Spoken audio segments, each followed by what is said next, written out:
अस्सलाम वालेकुम and welcome back to the idea lab. मैं हूं आपकी होस्ट आयमा सैयद, एक पीएचडी स्कॉलर, एक मार्केटिंग स्ट्रेटेजिस्ट और एक बिजनेस एंटरप्रेन्योर। अब तक आइडिया लैब ने आपके लिए क्या किया है? आइडिया लैब आपके लिए ऐसे बिजनेस आइडियाज लाया जिनमें आप सीख सकते हैं कि 3,000 से 10,000 रुपए में कारोबार कैसे शुरू होता है, चीजें कहां से लेते हैं, क्लाइंट्स को कैसे पहुंचाते हैं। इसके ऊपर पूरी playlist free of cost available है चैनल पर। इसके अलावा हम ये देखते हैं कि जो companies internationally million, billion and trillion rupees कमाती हैं, वो किस प्रोडक्ट और सर्विस से कमाती हैं और आप उसे स्मॉल स्केल लेवल पर कैसे शुरू कर सकते हैं। आपकी इन्वेस्टमेंट आपके पैसिव अर्निंग का जरिया कैसे बनती है।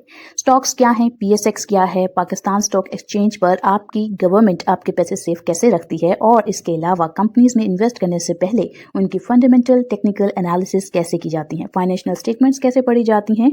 मैं कोई फाइनेंशियल एडवाइजर नहीं, लेकिन मैंने अपनी जर्नी से जो कुछ सीखा आपके साथ शेयर करती हूँ ताकि आप आइडिया लैब के साथ ग्रो कर सकें।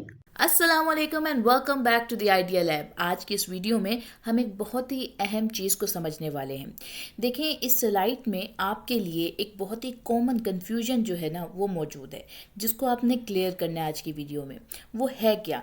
हर और जो बिगिनर होता है ना, उस इन्वेस्टर को एक शक कह लें, एक कन्फ्यूजन हमेशा ये होती है कि अक्सर लोग ये समझते हैं कि अगर स्टॉक पहले ₹50 का था, यानी कम प्राइस का था, और अब ₹90 का हो चुका है, ज़्यादा प्राइस का हो चुका है, तो अब ₹90 पे बाय करना बेकार है। ये गाइड जो है आज की इस गलत सोच को लॉजिकली और प्रैक्टिकली समझने की है कि पहले वो ₹50 पे आपको फ़ायदा क्यों पहुंचा रहा था स्टॉक, और अब ₹90 पे वो स्टॉक आपको फ़ायदा क्यों पहुंचाएगा, और कैसे आप उससे अपना जो फ़ायदा है, अपना प्रॉफिट है, अपनी अर्निंग्स हैं, उनको बना सकते हैं। तो सबसे पहले इसको एक प्राइस के अंदर सेट कर लेते हैं ताकि हम इसको आगे चलकर लॉजिकली समझ सकें। अगर आप ये जो सवाल हमारे पास आया, इसमें क्या था कि आपने एक स्टॉक को ₹50 में नहीं लिया, अब वो ₹90 का हो गया है। अगर अब मैं बाय करूँगा तो क्या प्रॉफिट बचे है या नहीं बचेगा, या क्या एनुअल प्रॉफिट सेम नहीं हो जाता? बेसिकली इनका जो मेजर क्वेश्चन है ना वो ये है कि इन्होंने एक साल 2025 के अंदर जो है कोई स्टॉक बाय किया जो ₹50 का था, या वो मज़ीद बाय नहीं कर पाए उस स्टॉक को एक स्टेज के बाद ₹50 के ऊपर। अब स्टॉक के एंड होते होते जब साल एंड हुआ, वो स्टॉक जो है वो ₹90 का हो चुका है। तो अब जब वो अगले साल में उसको बाय करेंगे, एसआईपी का मेथड अपनाएंगे, तो वो स्टॉक तो अब उनको महंगा लग रहा है क्योंकि उन्होंने ₹50 का वक्त देखा हुआ है उसका, अब वो ₹90 पे है। तो क्या उन्होंने ऑलरेडी जो प्रॉफिट बनाने का स्टेज था गुजार लिया है, या अब इस साल उनको ईयरली रिटर्न होगा या बहुत बुरा होगा, या अब उन्होंने अगर ₹50 का ख़रीदा था वो ₹90 का ख़रीद रहे हैं, तो जितना फ़ायदा हुआ था अब उसमें तो वो नया स्टॉक ख़रीद रहे हैं। तो ये इस तरह का जो सवाल है उनके जहन में उठ रहा है। तो हम इसको देखते हैं, इसको क्लियर करने की कोशिश करते हैं आज। तो सबसे पहले ये है कि मार्केट ये नहीं देखती कि स्टॉक कहाँ से चला, मार्केट सिर्फ ये देखती है कि स्टॉक यहाँ से कहाँ तक जा सकता है। प्रॉफिट का हिसाब हमेशा आपके एंट्री पॉइंट से होता है, ना कि स्टॉक के पुराने प्राइस से। ठीक है। अब इसमें एक और चीज़ देख लेते हैं कि प्रॉफिट हमेशा जो होता है वो फॉरवर्ड लुकिंग होता है। इसका क्या मतलब है? मार्केट कभी ये नहीं सोचती कि लास्ट ईयर स्टॉक में कितनी मूव आई थी। मार्केट सिर्फ ये पूछती है कि आज से आगे कितनी ग्रोथ पॉसिबल है। क्या जिस कंपनी में आपने, हो सकता है जिस स्टॉक को आपने पिछले साल होल्ड किया था, अब उसके फंडामेंटल्स उस तरह के ना हों, आगे चल के आपको वो स्टॉक उस तरीके का परफॉर्म ना करे उससे, और ये भी हो सकता है कि उसके कंपैरेटिव में उस कंपनी के उसका जो सेक्टर है उसके अंदर और भी ऐसी कंपनीज मौजूद हों जो उससे अच्छे रिजल्ट दे रही हों। तो आपको ये चीज़ें भी देखनी होंगी कि किस सेक्टर में किस कंपनी ने पिछले साल अच्छा प्रॉफिट दिया, ये आप पीछे वाले कंसेप्ट में देख सकते हैं। लेकिन ये देखेंगे कि अब किस कंपनी के जो प्रॉफिट्स हैं वो आने वाले साल में बढ़ेंगे, किसकी ग्रोथ बढ़ेगी, किसकी अर्निंग पर शेयर बढ़ेगा, किसका पीओई रेशो अच्छा है। इसलिए ₹50 जो है उसका प्राइस आज इररेलेवेंट हो चुका है। आज इम्पोर्टेंट सिर्फ ₹90 के बाद है का फ्यूचर है, ₹90 है और उससे आने का वाला फ्यूचर है कि उससे आगे आप कितना पैसा बना सकेंगे। अब हम इसको दो तरीके से समझने की कोशिश करेंगे। पहली एग्जांपल ये है कि एक हमारे पास है early buyer versus late buyer. अब अर्ली बायर क्या है, उसको हम इन्वेस्टर ए का नाम दे देते हैं। इस अर्ली बायर ने क्या किया होगा कि इसने ₹50 पे बाय किया, ₹90 पे सेल किया। तो यानी प्रॉफिट जो है वो 40 रुपये का पर स्टॉक के हवाले से उन्हें प्रॉफिट हुआ, यानी 80% का उन्होंने प्रॉफिट बनाया। जबकि इन्वेस्टर बी ने क्या किया कि उन्होंने ₹90 पे बाय किया यानी इस साल, और उसको 130 पे सेल किया, यानी अगेन ₹40 का प्रॉफिट और 44% का। अब दोनों ने सेम पैसे कमाए, सिर्फ ट्रेंड का जो डिफरेंट फेज में है वो एंटर होना जो है ना वो चेंज हो जाता है। अब हम इसको देखते हैं कि प्राइस बढ़ना प्रॉब्लम क्यों नहीं है। तो जो बिगिनर्स हैं वो समझते हैं कि प्राइस जो है वो ऊपर चला गया है यानी स्टॉक महंगा हो गया है।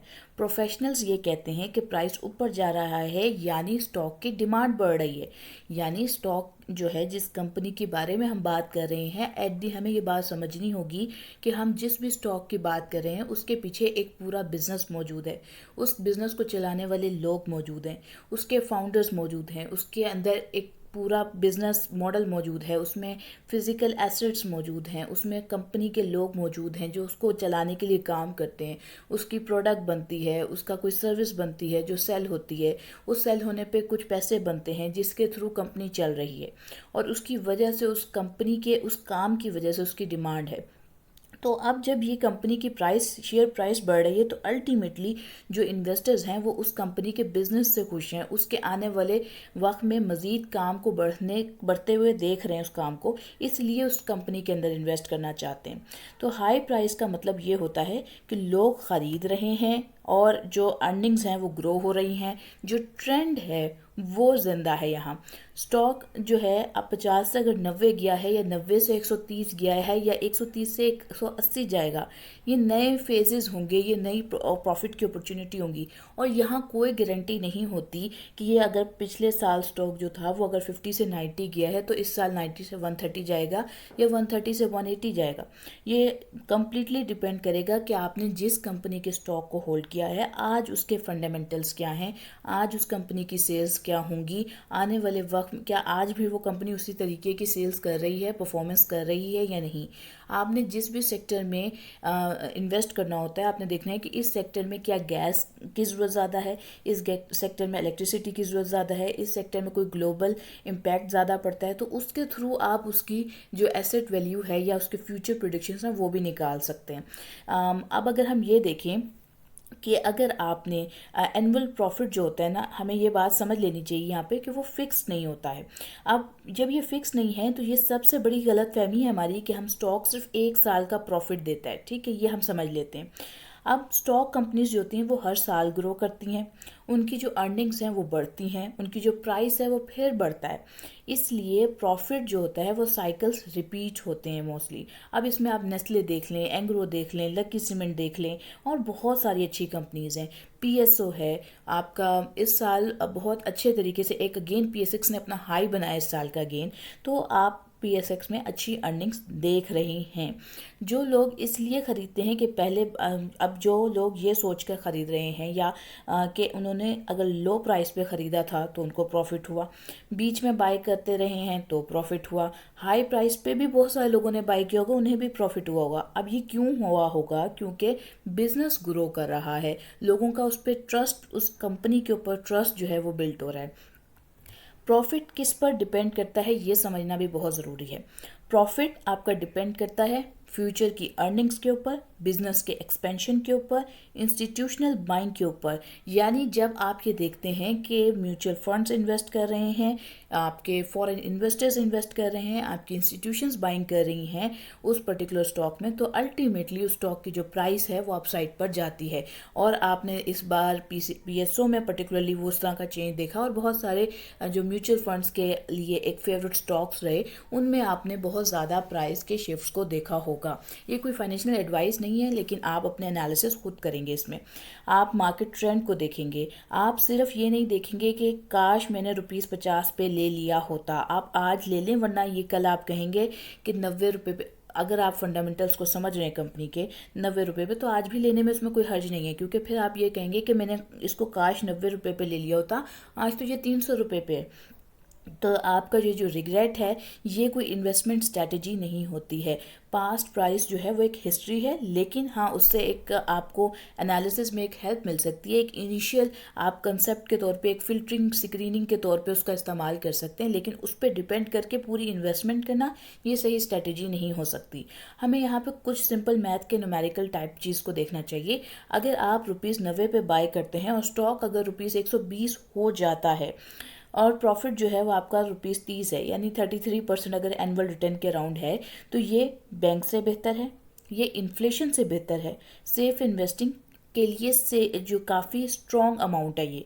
तो आपका वो पैसा जो शायद आपके पास आपकी डिवैल्यूएशन की वजह से, आपके इन्फ्लेशन की वजह से, आपकी करेंसी के ख़त्म मतलब वीक हो जाने की वजह से उस तरीके के परफॉर्मेंस ना दिखाता, वो यहाँ पर बेहतर परफॉर्म करेगा। अब हमें एक चीज़ यहाँ पे ये भी देखनी है कि इंस्टीट्यूशंस जो हैं वो हाई प्राइस पे बाय क्यों करते हैं। बिग इन्वेस्टर्स जो होते हैं वो बॉटम पे बाय नहीं कर रहे होते हैं, वो बाय करते हैं जब ट्रेंड कंफर्म हो जाता है, जब अर्निंग्स जो होती हैं कंपनी की वो विजिबल हो जाती हैं, जब रिस्क जो होता है कंपनी वो कम हो जाता है। उनके लिए ₹90 पे भी क्लैरिटी मौजूद होती है, ₹50 पे उनको अनसर्टेनिटी लग रही होती है, तो वो इन्वेस्ट नहीं करते। तो आपने अगर आप देखेंगे कि उस कंपनी में जिसमें भी आप इन्वेस्ट करना चाह रहे हैं, क्या उसमें जो बाइंग हो रही है वो कोई इन्वेस्टर इंडिविजुअल्स कर रहे हैं, यानी रिटेल इन्वेस्टर्स कर रहे हैं, या कोई इंस्टीट्यूशंस कर रहे हैं, या कोई म्यूचुअल फंड्स कर रहे हैं। अगर म्यूचुअल फंड्स और इंस्टीट्यूशंस कर रहे हैं तो इसका मतलब है कि वो कंपनी अच्छी है। अगर वो कंपनी KMI30 का हिस्सा है, अगर वो कंपनी PSX Div 20 का हिस्सा है, अगर वो कंपनी आपके कह लें कि इन तमाम अच्छे इंडेक्स का हिस्सा है, तो आप उसको अपने पोर्टफोलियो में शामिल कर सकते हैं।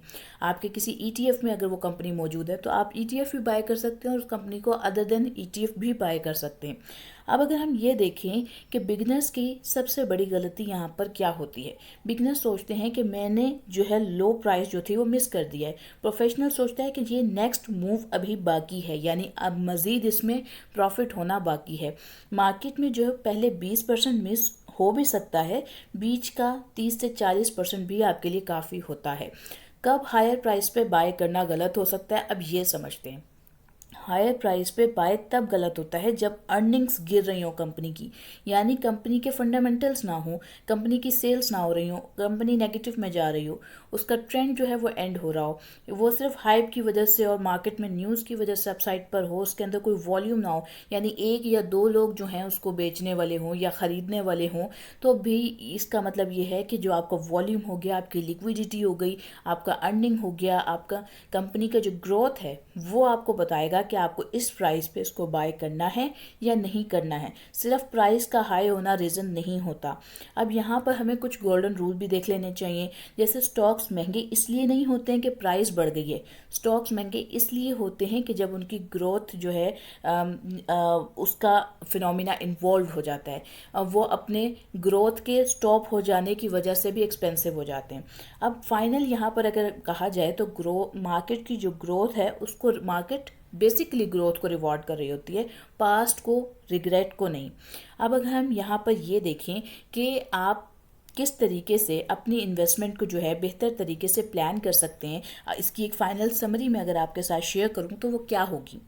जो आपका प्रॉफिट है वो कैलकुलेट होगा आपकी एंट्री से, यानी आपकी एंट्री का सही होना बहुत ज़रूरी है। आपने जब भी जो स्टॉक्स भी इन्वेस्ट करने हैं उनमें आपने देखना है कि आपने किसी स्टॉक के फंडामेंटल्स देख लिए, आपने उसमें एंट्री ले ली। अगर वो जब मार्केट नेगेटिव पे जाती है, कोई मैक्रो इंडिकेटर आ गया, तो आपने देखना है कि आपका स्टॉक कितना परसेंट नेगेटिव जा रहा है। अगर वो 10% से नीचे जा रहा है, उस कंपनी के फंडामेंटल्स अच्छे हैं, तब आप उसमें एवरेजिंग कर सकते हैं।